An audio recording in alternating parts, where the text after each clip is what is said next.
Marcos capítulo 8, nuestro texto o el relato que vamos a leer la semana pasada, si no me equivoco, estuvimos en Mateo 16 y podríamos ir a Mateo 16, vamos a encontrar el mismo relato, pero lo encuentro tal vez con algunos más detalles aquí en Marcos capítulo 8. También podemos leer este relato en Lucas capítulo 9. Cada aspecto de la vida también tiene un aspecto negativo. Podríamos decir que cada moneda tiene dos caras. Por lo menos eso pienso yo. ¿Quieres comer un helado? Bueno, te va a costar, vas a tal vez subir de peso. ¿Lo prefieres comer sin azúcar para no ganar tanto peso? Pierdes algo del sabor. En cada aspecto bueno hay tal vez un aspecto negativo. ¿Quieres tomarte una siesta? Y creo que esta tarde tal vez con la bata llena muchos vamos a querer tomar una siesta, no sé. Pero si tomas una siesta pierdes tiempo que tal vez deberías estar invirtiendo en otra cosa. ¿Quieres comer en un restaurante? Espero que hoy día no salgan con hambre, pero ¿cuándo fue? El jueves fuimos hacia Cañete en la tarde como a las 4 y vimos que al son de la tradición estaba lleno. Me imagino que la gente disfrutó de su comida, pero tenían que esperar, algunos supongo más de una hora. Tenían que pagar tal vez el doble, triple, quién sabe, 4 veces más de lo que hubiera costado comer la misma comida en la casa. ¿Verdad? Cada aspecto bueno tiene su aspecto negativo. ¿Te vas de vacaciones? Bueno, no tan solo te va a costar plata, también cuando vuelves de las vacaciones, en mi experiencia, te queda el doble del trabajo que normalmente tenías. Tienes que trabajar el doble para recuperar lo que habías perdido durante las vacaciones. Sin embargo, muchos de nosotros seguimos comiendo helado, tomamos siestas de vez en cuando, comemos en el restaurante de vez en cuando y seguimos tomando vacaciones cuando la oportunidad se nos presenta. ¿Por qué? Porque calculamos que el precio que tenemos que pagar vale lo que vamos a recibir, es decir, el premio vale el precio. Porque al final lo que obtenemos nos es importante, aun si el beneficio logrado es muy temporal. En nuestro pasaje hoy vemos que también hay que pagar un precio si vamos a seguir a Cristo. Si vamos a vivir por Cristo, si vamos a vivir con Cristo. Todos los que hemos creído en Jesús decimos que queremos vivir por Él. Espero que si tú eres cristiano y te dijere, levante la mano si quiere vivir por Cristo. Espero que todos digamos, amén, pastor, yo quiero vivir por Cristo. Queremos andar con Él, queremos tener comunión perfecta con Él. Pero Jesús quiere que entendamos bien, y Él estaba hablando a un grupo mixto de sus discípulos, los que habían creído en Él, los que habían decidido seguirlo a cualquier precio y también los que aún no se habían decidido. Él quiere que ellos entendieran que si tú vas a seguirme a mí, viene con un precio. Hay una cruz que tomar. Marcos capítulo 8, versículos 30, voy a leer hasta el final, versículo 38. La Biblia dice en Marcos 8:30, y desapercibió que no hablasen de Él a ninguno. ¿Por qué? Porque el momento no venía aún.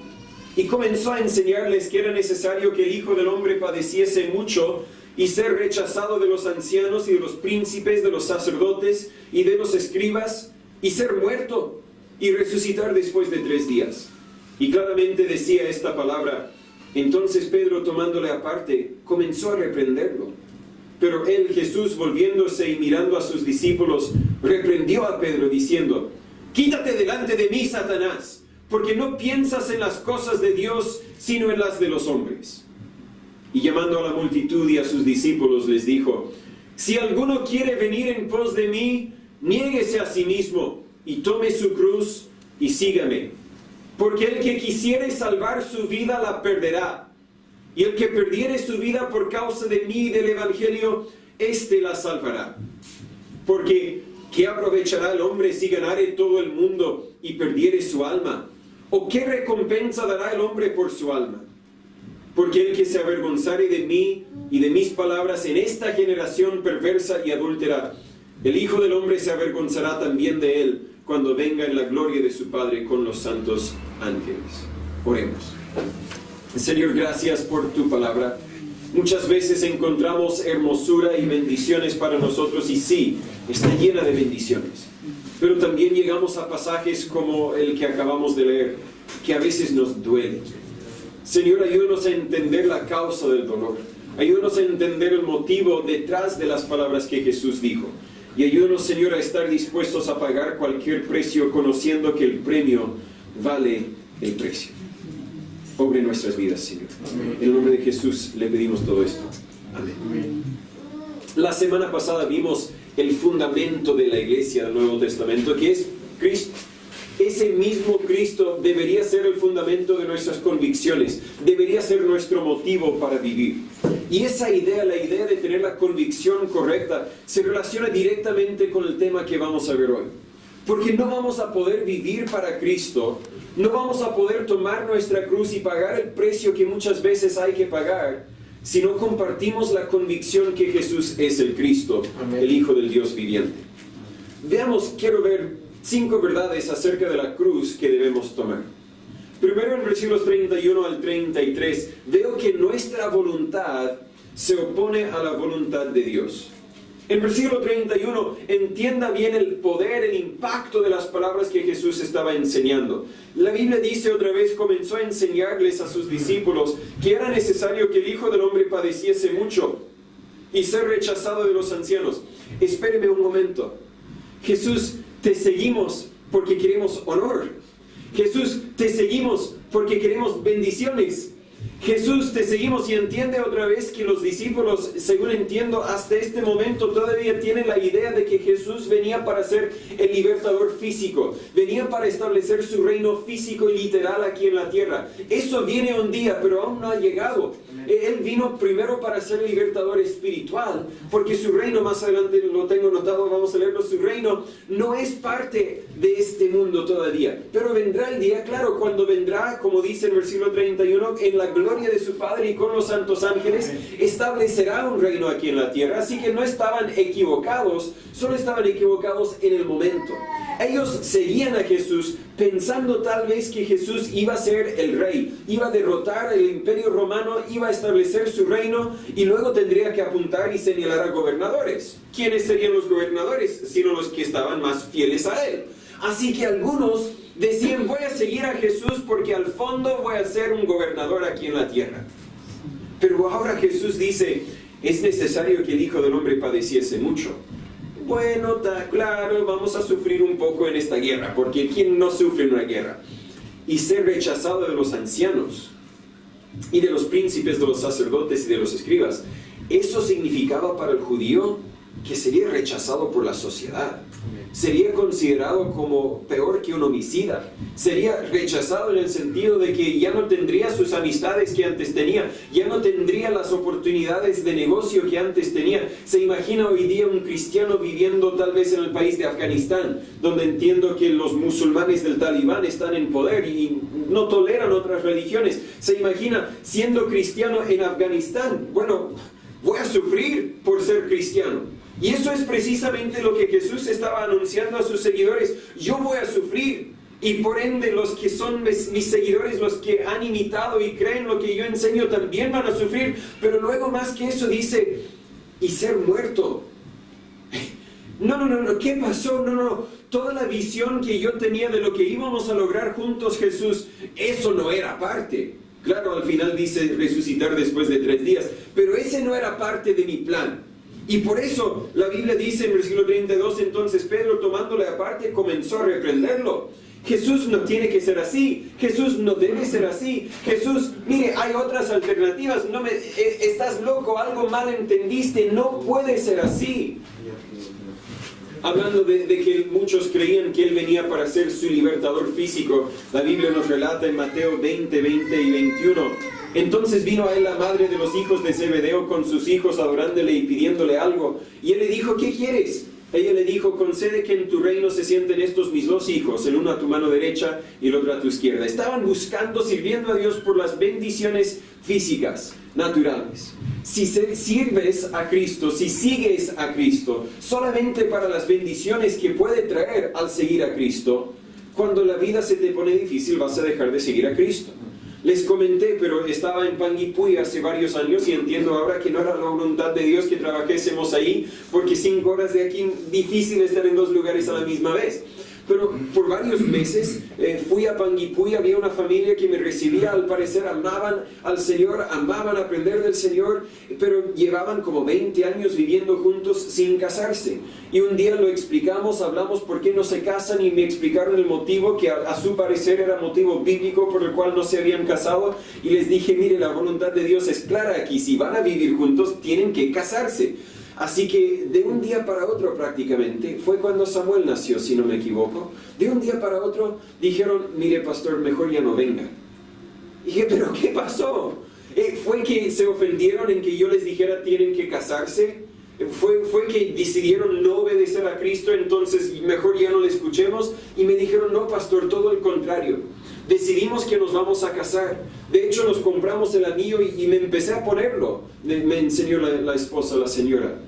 Pero justo después de tomar esa decisión, la hija se enfermó, mi esposo perdió su trabajo, el auto se descompuso, hicieron una gran lista de las dificultades que llegaron en sus vidas. Y al final concluimos que tal vez no vale la pena seguir a Cristo. ¡Auch! ¡Auch! Pero ¿quién soy yo para decir que si yo estuviera en la misma posición yo no hubiera tomado la misma decisión? ¿Quién soy yo para juzgarles a ellos? El problema es que ellos dijeron, vamos a seguir a Cristo y todo lo demás se va a arreglar. La Biblia no dice eso, hermanos. Internamente sí. Internamente, antes de seguir a Cristo, antes de confiar en Jesús, estabas en conflicto, en guerra, en enemistad contra Dios. Y cuando te arrepientas, cuando crees en Jesús, te llega una paz interna, un gozo interno. Pero eso no significa que ahora las deudas se te van a ser pagadas, las deudas financieras. No significa que ahora tu casa, las goteras se van a desaparecer. No significa que el auto de repente se va a convertir en un auto de 0 kilómetros. No significa que vas a tener bendiciones. De hecho, Jesús dice, es necesario que sufrimos. Pedro dijo, no Señor. De hecho, la historia graba muchos ejemplos de creyentes quienes no encontraron libertad física ni política al creer en Jesús. Más bien muchos han encontrado opresión política al creer en Jesús. Estos mismos discípulos conocerían esa realidad en menos de un año más adelante. Poco antes de ir a la cruz, Jesús dijo en Juan 18:36, mi reino no es de este mundo. Si mi reino fuera de este mundo, mis servidores pelearían para que yo no fuera entregado a los judíos. Pero ahora mi reino no es de aquí. Vas a tener victoria espiritual siguiendo a Jesús, pero no necesariamente financiera y política. Pero parece que Pedro todavía no entendía esa realidad. Todavía soñaba ser un príncipe en el reino terrenal de Jesús, un reino que aún hoy día sigue siendo todavía futuro. Y por eso cuando Jesús explicó en versículo 31 que iba a ser crucificado, Pedro lo tomó aparte y la Biblia dice, lo reprendió. ¡Qué palabra tan dura! ¿Quién es Pedro para reprender a Jesús? La palabra griega comunica la idea de prohibírselo. Jesús, te lo prohíbo. No puedes ir a la cruz, no puedes morir, no puedes sufrir, no puedes. ¿Quién era Pedro para hablar a Jesús así? Jesús, siendo Dios, va a hacer lo que Jesús tiene que hacer. Pero muchas veces nosotros somos igualmente culpables como Pedro. Hacemos lo mismo que él hizo. Dios nos hace pasar por una prueba, deseando tal vez purificarnos o tal vez enseñarnos paciencia, como la Biblia dice en Santiago 1, 3 y 4. Y en vez de someternos a su voluntad, en vez de agradecerle por su paciencia con nosotros, nos enojamos y empezamos a reprender a Dios. Tal vez, no me reprendí, pastor. Pero decimos cosas como, ¿por qué me hace sufrir tanto, Dios? ¿No sabías que esto no es lo que yo quería? A veces hasta empezamos a cuestionar si Dios es verdadero, como la familia en Panguipulli. Si Dios realmente es amoroso. No sé si en ese momento nos olvidamos de Romanos 8:28 o si empezamos a creer que es solamente una fábula. Romanos 8:28, si no lo ha memorizado, puede empezar ahí. Amén. Sabemos que todas las cosas ayudan a bien a los que aman a Dios, a los que conforme a su propósito son llamados. Pero entienda conmigo lo que Romanos 8:28 dice. No dice que todo resultará para nuestro bien. No lo dice. Todas las cosas ayudan a bien. No dice a mi bien, no dice a tu bien, no dice a nuestra definición de bien. ¿Quién es el que define lo que es bueno y lo que no es bueno? Dios. Y muchas veces lo que Dios define como bueno, tal vez no es lo mismo que yo podría definir como bueno. Vuelvo al punto, nuestra voluntad naturalmente se opone a la voluntad de Dios. Dios no promete que todo resultará bien a nuestro parecer, pero promete que todo resultará tal como Él quiere, el bien de Él, si nosotros simplemente nos sometemos a Él. Tal vez Pedro hablaba a Jesús y le decía que eso no es lo que Pedro quería. Pero observa que Jesús había dicho en el versículo 31 que era necesario que el Hijo del Hombre padeciese mucho. Tal vez esto tampoco era lo que Dios quería desde el principio. Tal vez Dios quería que el ser humano nunca hubiese pecado desde el principio, pero el ser humano pecó y ahora tiene que ser así. Muchas veces vas a pasar por pruebas, dolores, tempestades, noches muy oscuras y vas a decir, pero Señor, si esto no es lo que yo quería. Y tal vez Él te responderá, tampoco es lo que yo quería. Pero tú tomaste tu decisión y ahora es necesario que sea así. Sansón, ¿se acuerda? Estaba ciego y obligado a moler en la cárcel como un buey. Sin duda él gritó a Dios, esto no es lo que yo quería. Y Dios, si es que le respondiera, le hubiera dicho, tampoco es lo que yo quería, pero tú elegiste meterte con las mujeres, tú elegiste desobedecerme, y ahora es necesario que sea así. Jonás, cuando se encontraba en el vientre de ese pez, sin duda pensaba, no es lo que yo quería, pero Dios sabía que Jonás tomó su decisión de desobedecerle y ahora era necesario que estuviese así. David, no por ningún pecado propio en este caso, pero escuchó que Jonatán también había muerto en la batalla que causó que Saúl se suicidara. Jonatán era su amigo, su mejor amigo en ese momento. Sin duda él dijo, Dios, yo no quería que estuviera así. Y Dios tal vez le hubiera respondido, pero tiene que ser así para que tú seas rey en vez de Jonatán. David, cuando escuchó que su hijo Absalón había sido matado por la guardia de su propio general Joab, Dios, yo no quería que fuera así. Y Dios, sabiendo era necesario, así tenía que ser porque Absalón tomó su decisión. Pero otra vez, a veces no es por pecado propio. Tenemos el ejemplo de Pablo, cuando fue azotado, cuando fue encarcelado, cuando finalmente fue ejecutado, sin duda había pensado, Dios no quería que estuviera así. Sin embargo, Dios de alguna forma u otra sabía que tenía que ser así para que el mundo pudiera conocer el Evangelio. Nuestra voluntad se opone a la voluntad de Dios porque pensamos en las cosas de los hombres en vez de las cosas de Dios. Dicho de otra forma, tenemos la perspectiva de los hombres en vez de la perspectiva de Dios. Por eso Jesús dice al final del versículo 33, no piensas en las cosas de Dios, sino en las de los hombres. La perspectiva es distinta. Cerca del año 1938 más o menos, si bien me acuerdo, mi abuela se enfermó con algo conocido como la escarlatina. En aquel entonces no se conocía mucho acerca de esa enfermedad, pero se conocía que era muy contagiosa y podría resultar ser muy fatal en muchos casos. Hoy día entendemos más, tenemos remedios para ayudar a curar y tenemos desinfectantes. Ahora, gracias a Dios, mi abuela se recuperó. Si no fuera por eso, yo no estaría aquí, ¿cierto?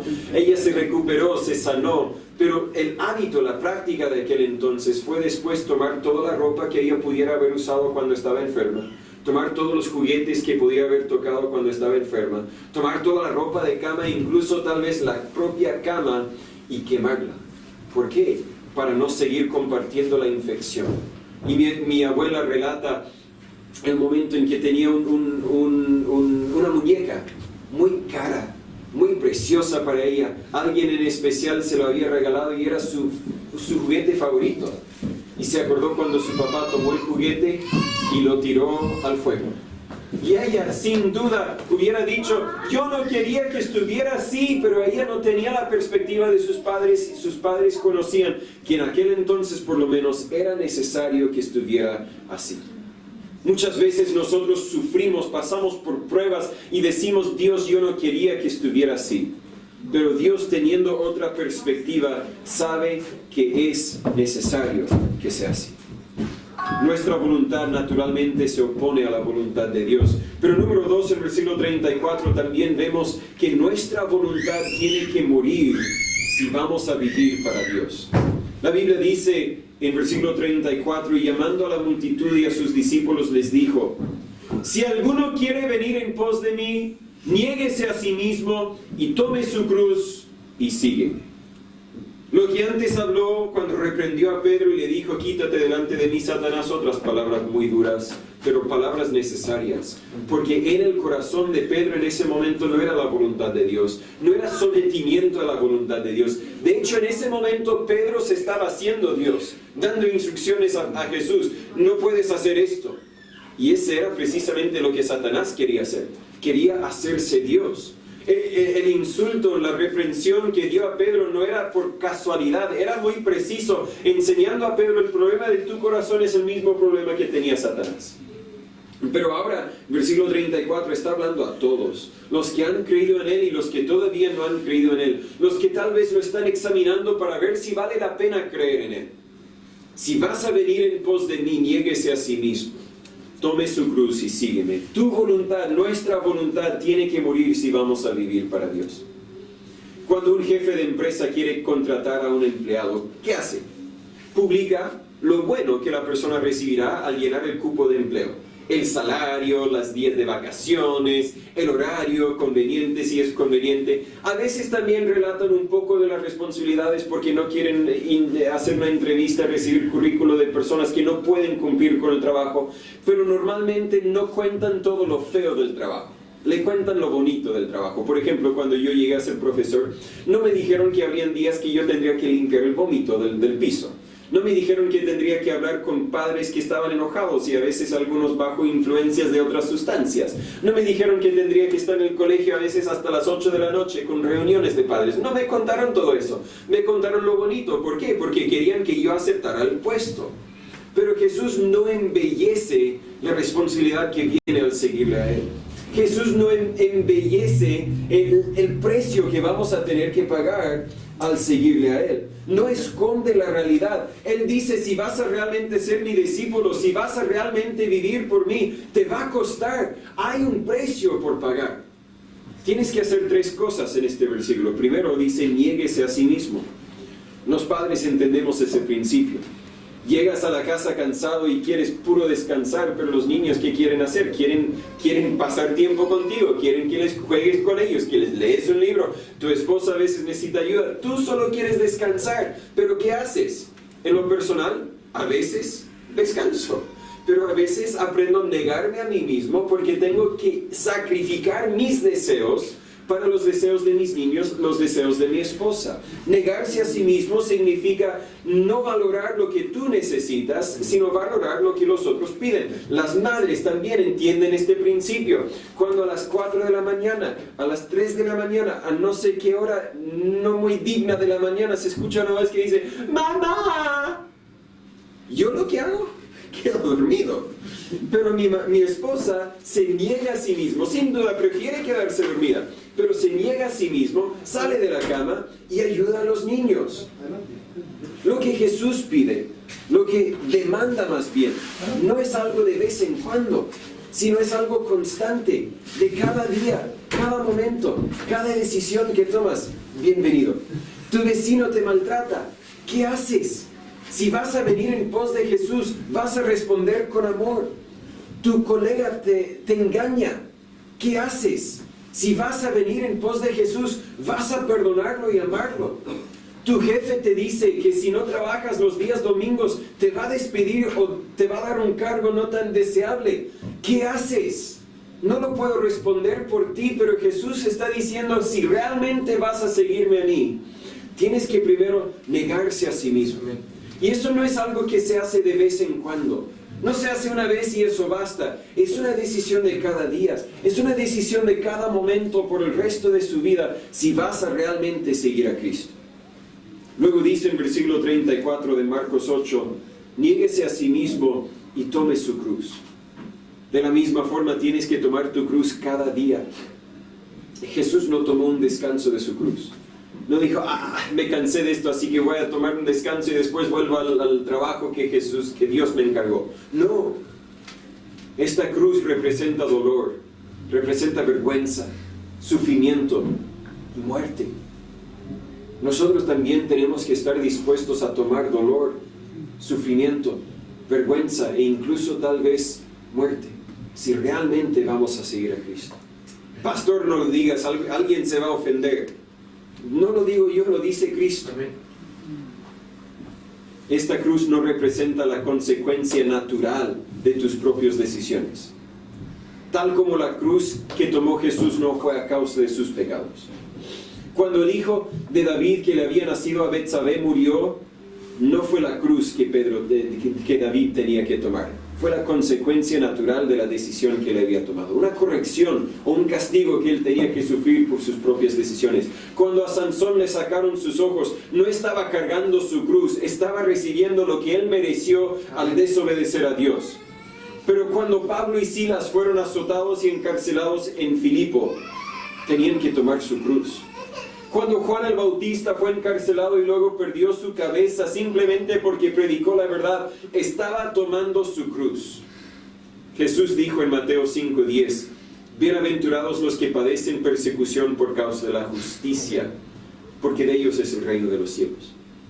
He escuchado a quienes me han dicho, bueno, no sé, estoy sufriendo esto en mi vida y sé que anteriormente yo hubiera tomado otras decisiones, tal vez, ¿verdad? Fumé toda mi vida y ahora mis pulmones están débiles y nada que hacer, simplemente tengo que tomar mi cruz.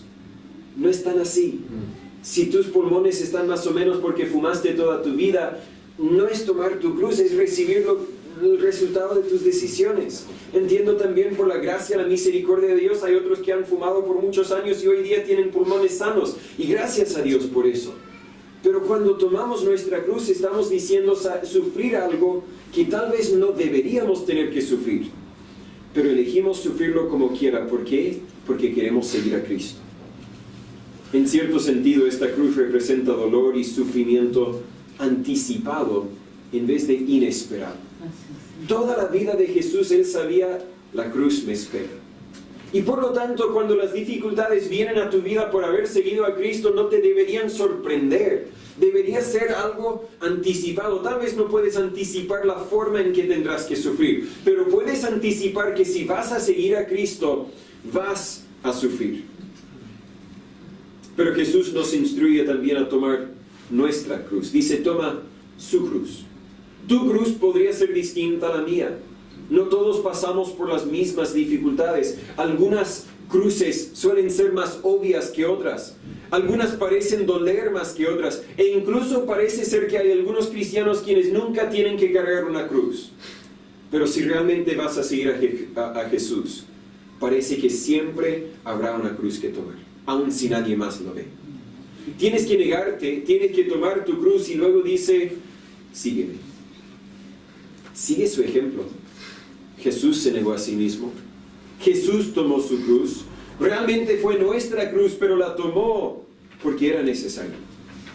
La Biblia nos dice en Hebreos 12, versículos 1 al 3.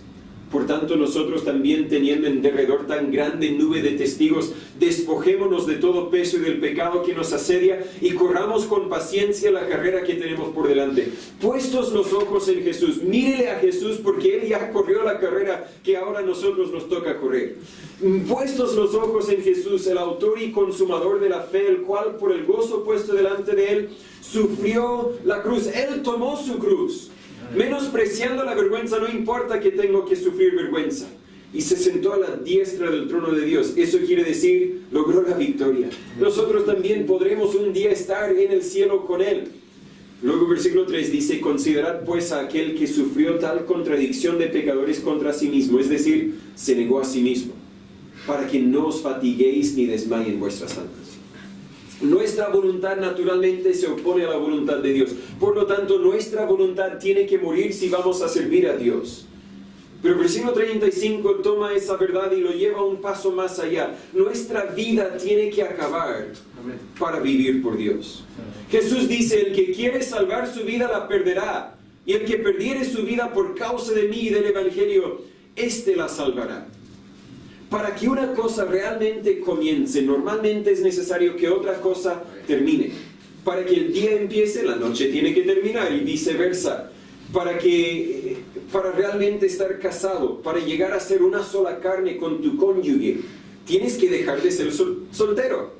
Ah, pero ya me casé, así que ya no soy soltero y ya soy casado. No, pero también tienes que tomar una decisión cada día de dejar de vivir como soltero y empezar a vivir como casado. Me acuerdo el cambio, el ajuste que tenía que venir en mi vida cuando me casé, ¿verdad? Yo tenía el hábito de levantarme a cierta hora, de comer mis cereales o desayunaba, comer mi cereal con leche, de tomarme un café mientras leía las noticias en mi celular y luego iba...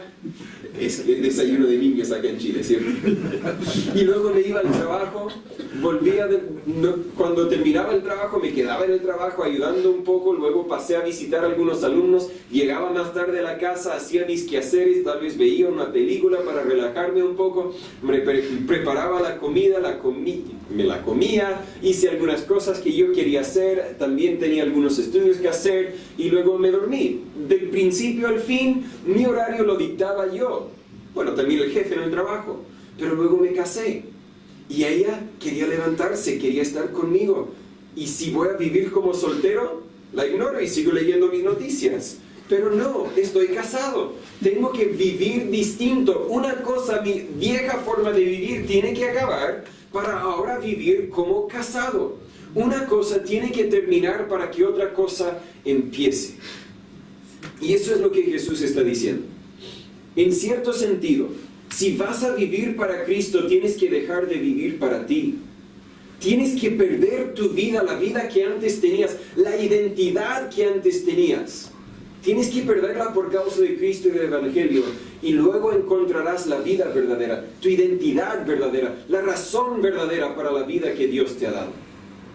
Cuando Jesús dice aquí, el que quisiere salvar su vida, puede tener dos significados. Su significado más común se refiere a ser salvo del infierno. En ese sentido, el que quiere salvarse en sus propias fuerzas, encontrará que sus esfuerzos no sirvieron y quedará perdido por la eternidad. Buscas salvar tu propia vida en tus propias fuerzas, vas a perder tu vida. Pero creo más bien que Jesús, hablando principalmente a sus discípulos, pero en la audiencia de los que están escuchando, está principalmente hablando del sentido de que se refiere a encontrar o perder tu sentido de la vida. El que quiere encontrar tu propio sentido, tu propio propósito en la vida, va a vivir su vida sin propósito importante.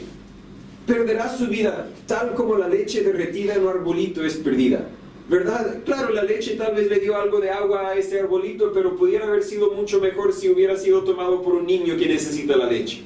Y si tú gastas tu vida buscando la plata, buscando la fama, buscando un auto más nuevo, una casa más grande, vas a tal vez lograr algo con tu vida, pero no vas a lograr lo que podías haber logrado si pierdes tu vida y la encuentras en Cristo. El que pierde su propio propósito, decide vivir solamente para Jesús y el Evangelio, este encuentra el propósito verdadero de la vida. Todos tenemos una sola vida. Todos estamos derritiendo o gastando nuestras vidas en algo. ¿Cómo vas a gastar la tuya? ¿Reteniéndola para ti mismo o entregándola al Señor? De niño yo siempre quería ahorrar lo que tenía valor. Cuando me ganaba platita por un trabajo que mis padres me pagaron o un vecino me pagó para hacer, si yo ganaba $1, digamos 1,000 pesos, no es tan preciso, yo tal vez gastaba 10 centavos, 100 pesos, y los otros 900 me los guardaba. Hasta un día mis padres me abrieron una cuenta en el banco y ahí tenía la cuenta bancaria y me encantaba ver cómo crecía. Gastar la plata no me traía mucho gozo. ¿Por qué? Porque me encantaba saber que yo tengo la plata ahí, quería retenerla en vez de gastarla. Cuando me daban dulces, aquí en Chile el hábito de dar un saco grande de dulces a los niños, nadie me lo dio a mí, pero si me lo hubieran dado, le prometo que tal vez ese día yo hubiera comido un dulce. Y a la próxima semana tal vez otro dulce. Pero fácilmente ese saco de dulces me va a durar más que un año. ¿Por qué? Porque me traía más gozo verlo que comerlo y ya no tenerlo. ¿Verdad? Si lo veo, todavía lo tengo. Todavía puedo imaginar el gozo de comerlo. Creo que soy medio raro, pero así soy yo. El problema es que a veces guardaba el dulce tanto que el sol luego hacía derretir el chocolate y se me echaba a perder. O que lo guardaba tanto y un día fuimos a no sé dónde y regresamos de la casa y el perro había encontrado mis dulces y ya no quedaban. Yo tenía que soltarlo para usarlo para algo importante. No es muy importante comer dulces. Y eso es precisamente lo que Jesús está diciendo. Si tú dices, no, yo voy a guardar mi vida, nadie me lo va a tocar, mi vida yo lo voy a vivir como yo quiero vivirla, la vas a perder. Pero si tú la entregas, ahí encontrará propósito. Amén. Podríamos señalar el niño que entregó su almuerzo a Jesús. Él podía haber retenido sus panes y sus pececillos. Él podía haber dicho, no, esto es mío, nadie me lo va a tocar. Mi mamá me dijo que no te lo roben. Pero él lo entregó y encontró mucho más propósito. Con ese almuerzo pudo alimentar a 5,000 por medio de Jesús. Y creo que eso es lo que Jesús está diciendo. Si quieres salvar o retener tu vida, la vas a perder. Nunca lograrás nada. Pero si entregas tu vida al Señor, si decides que en tus manos tu vida no vale nada, pero en las manos de Dios puede tener mucho valor, entonces tu vida tendrá valor cual nunca podría tener de otra forma. Para realmente vivir para Dios, tienes que dejar vivir para ti. Tu vida egocentrista tiene que acabar para que tu vida verdadera comience. Pablo dijo en Romanos 12, versículo 1, por tanto, os ruego, hermanos, por las misericordias de Dios, que presentéis vuestros cuerpos en sacrificio vivo, santo, agradable a Dios, que es vuestro servicio racional.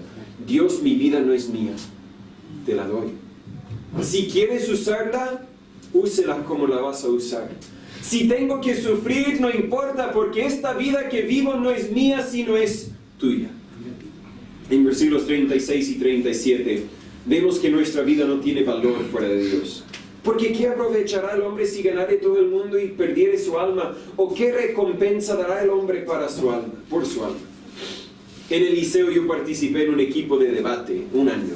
Y debatimos la idea de que tal vez teníamos que reformar las leyes referentes a la malpráctica médica.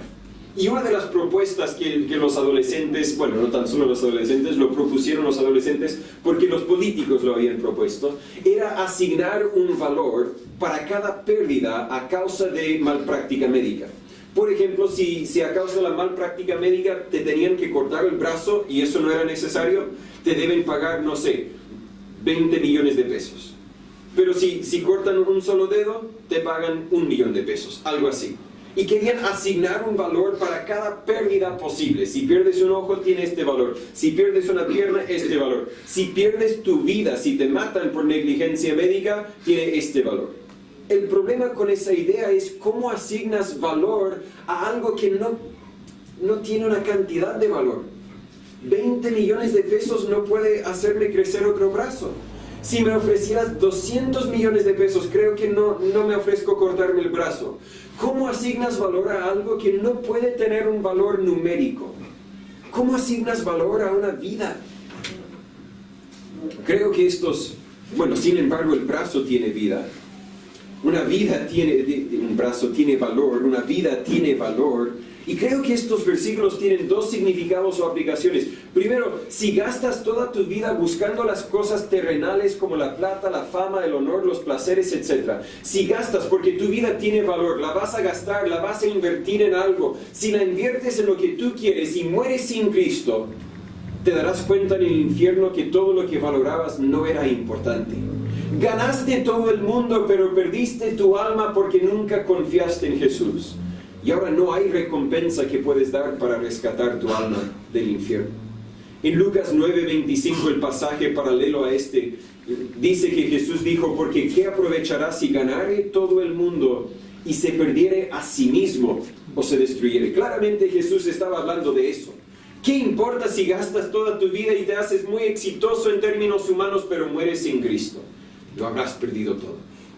Pero también está hablando al creyente, está hablando también a los discípulos, a los que han confiado en Jesús, diciéndoles que su alma pierde su valor si es gastada en cosas de poca importancia, como querer ganar las cosas del mundo.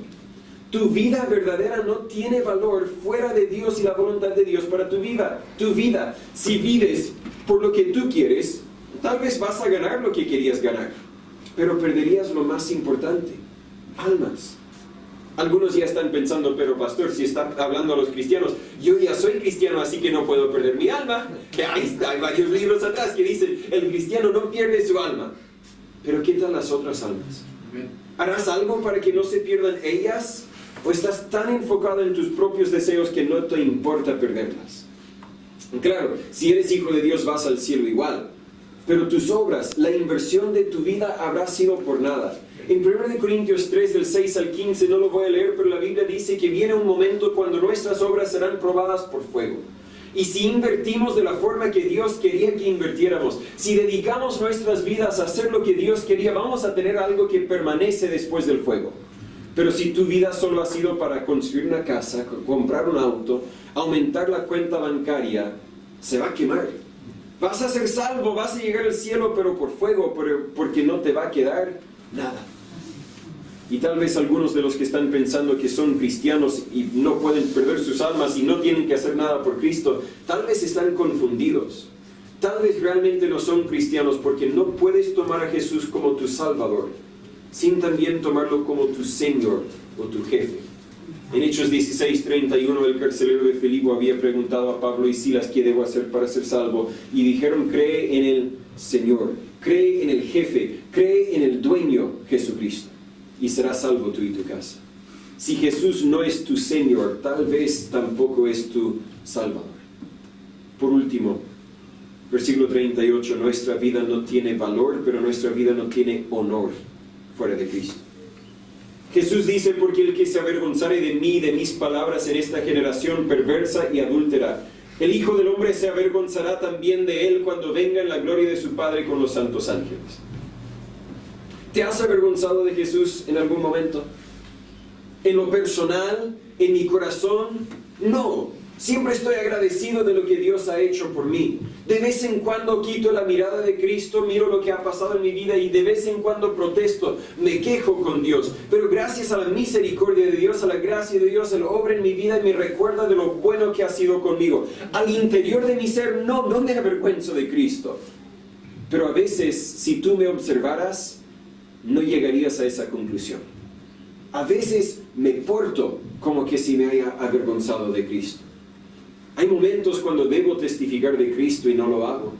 Hay momentos cuando debo brillar como luz y trato de esconder el fuego que realmente arde dentro de mí. ¿Por qué? Porque no quiero que la gente burle de mí, de quién soy, de lo que creo. En ese momento prefiero tener un grado de honor del mundo, no reconociendo que mi vida no tiene honor fuera de Cristo. Piénsalo. ¿Quién soy yo o quién eres tú que merecemos honor? Somos pecadores, somos mentirosos. Bajo la definición que Jesús da de la ley en Mateo 5, creo que podríamos decir que todos también somos homicidas y tal vez incluso adúlteros. No merecemos ser honrados. Algunos tal vez están pensando: sí, pastor, yo era todas estas cosas, pero ya no miento, ya no me enojo, ya no soy eso. ¡Qué bueno, me alegro! Si ya no eres eso, ¿por qué es que ya no eres eso? No por algo que tú hiciste, sino por lo que Jesús ha hecho en tu vida. Yo no merezco honor. Entonces, ¿quién merece honor? Jesús, Dios. Merece ser honrado aun cuando honrarle significa que tengamos que pagar un precio. Merece ser honrado aun si esa honra nos trae deshonra de los hombres. Decimos que somos muy buenos en querer honrar a Dios, pero solo en momentos predefinidos. Ahora, en la iglesia, venimos a honrar a Dios. Temprano en la mañana tal vez pasas un momento de lectura bíblica, un momento de oración y voy a honrar a Dios. En la noche tal vez otra vez vas a tomar un tiempo de leer la Biblia, honrar a Dios. Tal vez cuando te bañas te gusta cantar de Dios, no sé. Pero en momentos no definidos, tal vez nos avergonzamos de Él. Pero lo honramos en nuestros corazones, ¿no es cierto? Hermanos, es imposible honrar a Dios en tu corazón y desobedecer a Dios por fuera de tu corazón, con tu cuerpo, con tus acciones. Honrar a Jesús tiene que significar obedecer a Jesús. Observa lo que el resto del versículo declara. El que se avergonzare de mí, de mis palabras en esta generación perversa y adúltera. Hablamos del significado de esa frase. El Hijo del Hombre, quien es Jesús, se avergonzará también de él. Primero, dice que Jesús se avergonzará de quienes se hayan avergonzado de él. ¿Qué significa eso? No dijo que los expulsaría de su familia o de su reino, sino que se avergonzaría de ellos. Tal como el que no tiene nada para ver por sus obras después de que el fuego las haya probado. No tengo nada que ver por mis obras. A mí me da pena. A Dios le da pena. Igual soy su hijo. Mis hijos hacen muchas cosas que me causan estar avergonzado de ser su papá. No les voy a relatar ninguno porque no son cosas que me traen orgullo. Me dan pena pensar en lo que hacen. Pero eso no significa que dejan de ser mis hijos. ¿Por qué? Porque son mis hijos. De la misma forma, cuando buscas tu propio honor más que el honor de Dios, no pierdes tu salvación. Pero te prometo que Dios no se contenta con lo que has hecho. Pero la última parte también nos da una promesa. Cuando venga en la gloria de su Padre con los santos ángeles. Es una promesa hermosa para algunos, pero también terrible para otros. Cristo viene otra vez. Cristo vendrá. Un día estaremos cara a cara delante de Él. La primera vez vino en humildad y nació en un pesebre. Esta vez vendrá en toda la gloria de Dios el Padre. La primera vez vino solo, pero la segunda vez vendrá con los santos ángeles. Creo que los cristianos muertos también vendremos con Él. La primera vez vino para ser juzgado por los hombres, pero la segunda vez viene para juzgar a los hombres. Mateo 16, 27, Jesús dice, porque el Hijo del Hombre vendrá en la gloria de su Padre con sus ángeles, tal como leímos, y entonces pagará a cada uno conforme a sus obras. Pero por eso es que esta promesa es hermosa para algunos, pero terrible para otros. Busque Colosenses 3 y terminemos. Colosenses capítulo 3. Entiende, por favor, que tu voluntad naturalmente se opone a la voluntad de Dios. Si tomas tus decisiones en la vida a base de lo que a ti te parece mejor, casi sin falla, vas a vivir en rebeldía a Dios. Colosenses 3. Por lo tanto, nuestra vida tiene que morir para que la voluntad y los deseos de Dios puedan vivir en nosotros. Una cosa tiene que terminar para que otra cosa comience. Colosenses 3:1. Si lo sigue buscando, lo vamos a leer varios versículos aquí. Colosenses 3:1. Si pues habéis resucitado con Cristo, es decir, si has muerto, si una cosa terminó para que otra cosa empezara, si pues habéis resucitado con Cristo, buscad las cosas de arriba donde está Cristo sentado a la diestra de Dios. Niéguese a sí mismo, no busques lo que tú quieres, busca lo que Dios quiere. Otra vez, versículo 2, repite la misma idea. Poned vuestra mira en las cosas de arriba, no en las de la tierra. Pero más que eso, tu vida tiene que acabar antes de que puedas vivir por Dios. Así que le pregunto, ¿has muerto para poder vivir? ¿Has dejado tus planes y tu voluntad y tus deseos a un lado para poder vivir para Cristo? En el año 2006, yo tenía 17 años, si no me equivoco. Me inscribí en una universidad para prepararme para ser un abogado. En el año 2007, un año después, tuve la oportunidad de estudiar en la UFRO, la Universidad de la Frontera en Temuco. Yo llegué con todas intenciones de aumentar mi currículo, de poder ayudarme a buscar una entrada a escuela de leyes o un contrato con una grande empresa de leyes en los Estados Unidos. Claro, yo iba a ser un abogado cristiano, no me malentienda. No es que había dado la espalda a Dios. Yo quería ser un abogado a mi parecer, para servir a Dios. Pero llegué a Chile en el año 2007. Antes de empezar mis clases, tuve la oportunidad de asistir a una conferencia para los jóvenes precisamente en Puerto Montt. Eran varios días enfocados en predicación para los jóvenes. Dios ya estaba obrando en mi vida antes de que llegara a esa conferencia. Me había cambiado el mundo. Me había quitado todo lo que antes ocupaba mi tiempo. Ya no tenía mis amigos, no tenía el internet, no tenía un televisor, no tenía los libros que me encantaba leer, no tenía el trabajo y mis responsabilidades en la iglesia. No hay nada malo con muchas de esas cosas, pero eran malo en el sentido de que llenaban mi día tanto que yo no tenía tiempo para hablar con Dios, para escuchar de Dios. Llegué a Chile sin nada de eso. Y cuando estaba aburrido dije, ¿qué voy a hacer? Bueno, me gusta leer, pero ¿qué libro tengo para leer? El único libro que tenía era la Biblia. Y a mi desgracia, no por primera vez empecé a leer la Biblia, pero por primera vez empecé a leer la Biblia para el puro gozo de leer la Biblia. Antes lo leía para decir que, bueno, pasé mi tiempo en mi tiempo devocional esta mañana. Leí la Biblia, soy buen cristiano. Ahora lo leí para ver qué realmente decía. Dios ya estaba obrando en mi vida. Llegué a esta conferencia con una pregunta y dije, Dios, ¿qué quieres enseñarme de todo esto? Ha sido muy drástico. llevarme a otra parte del mundo para enseñarme algo, pero si me vas a enseñar algo, si quieres decirme algo, dime. No quiero pasar días, semanas, meses sufriendo, no sabiendo cuál es tu voluntad para mi vida. La primera noche de la conferencia, Dios contestó esa petición cuando el predicador dijo: cada cristiano o está viviendo la vida de Filipenses 1:21, lo conocemos bien, porque para mí el vivir es Cristo y el morir es ganancia. O está viviendo la vida de Filipenses 2:21, donde la Biblia dice: porque todos buscan lo suyo propio, no lo que es de Cristo Jesús. Yo tenía que preguntarme a mí por qué quería ser abogado, porque realmente quería vivir por Cristo, estaba dispuesto incluso a morir por Él, o porque yo estaba buscando lo que yo quería sacar de la vida. Y la respuesta era obvia. Yo decía que quería ser abogado para ayudar a Dios, pero Dios no necesita mi ayuda. Yo realmente quería ser abogado porque quería la plata, quería la fama, quería lo que yo quería sacar de esta vida, y estaba viviendo para mí en vez de vivir para el Señor. Me acuerdo tan pronto que terminó la predicación, yo fui al frente. A veces es el hábito de tener un altar en el frente donde alguien puede orar. Ayuda simplemente al tomar un paso público de decir: algo está cambiando dentro de mí. Estoy tomando una decisión, tal vez nadie más sabe cuál es la decisión, pero yo sé que estoy tomando una decisión con Dios. Me arrodillé en ese altar y empecé a llorar. Y dije: Señor, todos mis planes que yo tenía, a la basura. Todo lo que yo quería hacer con mi vida ya no lo quiero hacer. Quiero hacer simplemente lo que tú quieres que haga. No sé lo que sea, pero sé que me lo vas a mostrar. Entendí un llamado al ministerio esa noche, no sabía dónde Dios quería que me dirigiera, y eventualmente dirigió mis pasos acá, y gracias a Dios por ello. Gracias a Dios que Él nos dirige los pasos, no nos deja andar solos y perdidos en el mundo. Pero yo morí esa noche. Mis deseos, mis planes, mis ambiciones murieron, se quedaron a un lado.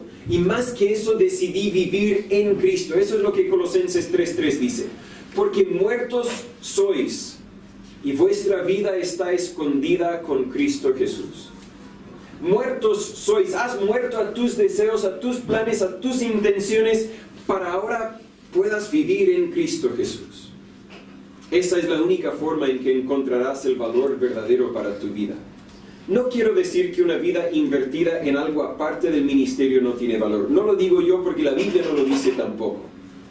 Pero quiero decir que una vida invertida en nuestros deseos en vez de los deseos de Dios no tiene valor. Puedes ser un carpintero y vivir para la voluntad de Dios. Puedes ser un profesor y vivir para la voluntad de Dios. Puedes ser un médico, un conductor, un vendedor, puede ser lo que sea. El punto es vivir para la voluntad de Dios. La clave se encuentra en el motivo. ¿Por qué es que haces lo que haces? ¿Quieres ganar más plata o quieres vivir para Dios? Versículo 4. Cuando Cristo, nuestra vida, se manifieste. Note ahí, ¿qué es nuestra vida? Cristo es nuestra vida.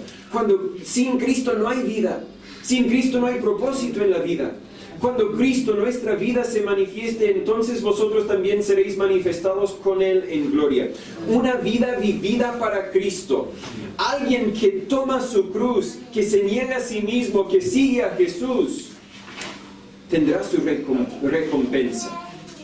Cuando buscamos solamente el honor de Cristo, tendremos nuestro honor algún día. Pero para lograr eso, tenemos que morir. Versículo 5. Haced pues morir vuestros miembros que están en la tierra: fornicación, impureza, pasiones desordenadas, mala concupiscencia y avaricia, que es idolatría. Antes de rendirme esa noche, en julio del 2007, yo no diría que yo era fornicario, impuro, con pasiones desordenadas, ni la mala concupiscencia, pero esa última, la avaricia, ¡ouch!, ese me atacó. Y todavía de vez en cuando me ataca. ¿Por qué? Porque las cosas del mundo me llaman, me atraen. Y luego dice además, es idolatría. No digas, pero mi avaricia es mi pecadito. No, es idolatría. Es tener a algo en mayor importancia que Dios. Y al fondo esa es la avaricia.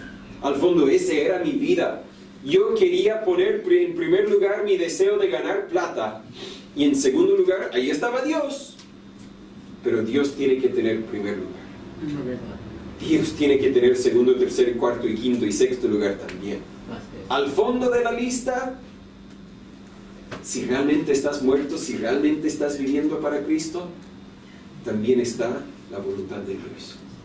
Pero pastor, entonces, ¿dónde cabe mi voluntad de ganar más plata? No cabe. No cabe. ¿Dónde cabe mi deseo de tener una familia? Bueno, eso también puede ser parte de la voluntad de Dios para tu vida. Sí, sin duda. ¿Dónde cabe mi deseo de descansar y relajarme? No cabe. Entonces estás diciendo que no puedo descansar, no puedo relajarme. Bueno, Jesús también tomó descanso. Jesús también durmió. Tenemos que tomar el descanso justo, el descanso correcto. Pero cuando mis padres ahora se están acercando a la edad de jubilarse, en unos 2 años más podrán jubilarse. Yo les dije, mire, deberían tomarse un tiempo para ustedes, deberían tomar un viaje para pasarlo juntos, para disfrutar de todo lo que han trabajado y ganado en la vida. Y mi mamá me miró y dijo, pero Natán, no trabajamos todo este rato para dejar de trabajar. Trabajamos todo este rato para poder trabajar en lo que queremos trabajar. En vez de jubilarse, ella quiere decir, no sé, una palabra que se ocupa para los barcos cuando encuentran un nuevo propósito, ¿verdad? Antes eran para esto, pero ahora será para esto. Ahora nosotros seremos totalmente para Dios. Y ese es el mensaje que Jesús estaba entregando. Escúchenme bien, no crean por un momento que desde que yo me rendí al ministerio siempre he vivido para Cristo. Siempre he vivido en Cristo. No crean que yo no sigo luchando con las mismas atracciones físicas que siempre quieren llamarnos la atención y desviarnos y alejarnos de Dios. Para realmente vivir en Cristo, tengo que constantemente elegir negarme a mí y mis deseos, tomar mi cruz y seguir a Cristo. ¿Qué harás tú? Señor Padre, espero que mis palabras no hayan comunicado una superioridad espiritual, porque tú me conoces mejor que yo me conozco y tú sabes que yo soy tan malo como el más malo. Señor, aunque haya tomado una decisión hace varios años, aunque ahora tal vez viva una vida que al parecer sea muy digna, tú sabes que realmente no lo es. Que yo también fallo, que yo también peco, que yo también lucho con todo lo que hemos hablado. Pero Señor, con tu ayuda, sé que tú me puedes ayudar a vivir una vida totalmente para ti. Señor, le agradezco por mis hermanos que han venido, que han aguantado escuchar este mensaje que a veces duele escuchar. Pero Señor, yo le pido y le ruego que obren también en sus vidas. Tal vez hay algunos que están viviendo en este momento la vida de ellos en vez de la vida tuya. Algunos que buscan lo que ellos quieren sacar de la vida en vez de buscar cómo pueden vivir por ti.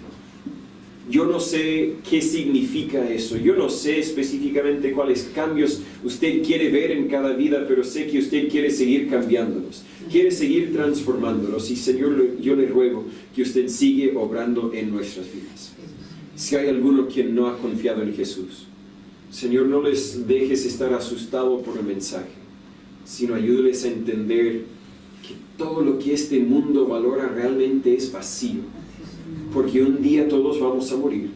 No podremos llevar nada de esto con nosotros, y todo lo que hemos logrado o ganado en esta vida no servirá de nada. Lo único que vale es la sangre de Jesús. Si hay alguno que no ha sido salvo, Señor, que hoy sea el día de su salvación. Obre en nosotros, úsanos, Señor, pocos o muchos que seamos. Ayúdanos a alcanzar a nuestros vecinos, a hacer una diferencia en nuestra comunidad por medio del poder del Evangelio. En el nombre de Jesús le pedimos todo esto. Amén. ¿No son las verdades de Dios hermosas? Yo encuentro que entre más leo y más aprendo, más me doy cuenta que aún me falta más para aprender. La Biblia es el único libro que traspasa todo tiempo, traspasa toda cultura y aplica a mi vida y a la tuya también, y a de los otros hermanos también, de una forma distinta tal vez, pero siempre habla a nuestras vidas. La Biblia dice que la palabra de Dios es más fino que una espada de dos filos, que penetra el alma, que discierne hasta los pensamientos. Yo no sé cuál sea lo que la Biblia haya revelado en tu vida, pero si Dios te habló, tú habla con Dios ahora. Mi voz se va a apagar en un minuto y no tendrás que escucharme más, bueno, hasta la otra semana. Pero espero que tú tomes el tiempo para responder a Dios y decir: Dios, tienes toda la razón, yo estoy mal, yo tengo que cambiar esto, debo esforzarme más en esto, debo dejar que el Espíritu Santo me transforme más en esta otra área de mi vida. No dejes para mañana lo que debes hacer hoy. La obediencia indica hacerlo inmediatamente. Así que si Dios te ha dicho que deberías hacer algo, hazlo ahora. Yo no sé cuál sea lo que Dios quiere que tú hagas. Yo no sé la forma en que este mensaje te habló a ti, pero yo sé que Dios siempre habla. Yo no escucho ningún mensaje sin saber que Dios me habló a mí. Y si tú también estabas poniendo atención, estoy seguro que Dios te habló a ti. Y te invito a tomar este momento, los 5 o 10 minutos que siguen, comprométete con Dios. Voy a hacer lo que me mandas a hacer. Voy a cambiar ese aspecto específico de mi vida. La Biblia nos dice en 1 de Juan 1:9, si confesamos nuestros pecados, Él es fiel y justo para perdonar nuestros pecados y limpiarnos de toda maldad. Él es fiel y justo, pero nosotros tenemos que hacer nuestra parte. Tenemos que confesar los pecados. Y confesar simplemente significa admitir: Dios, tienes toda la razón. Dios, tú eres el Rey y no yo. Perdóname, desde aquí en adelante voy a obedecerte. Comprométete y luego hazlo. Nunca te darás pena que hayas tomado la decisión de seguir a Cristo. Gracias.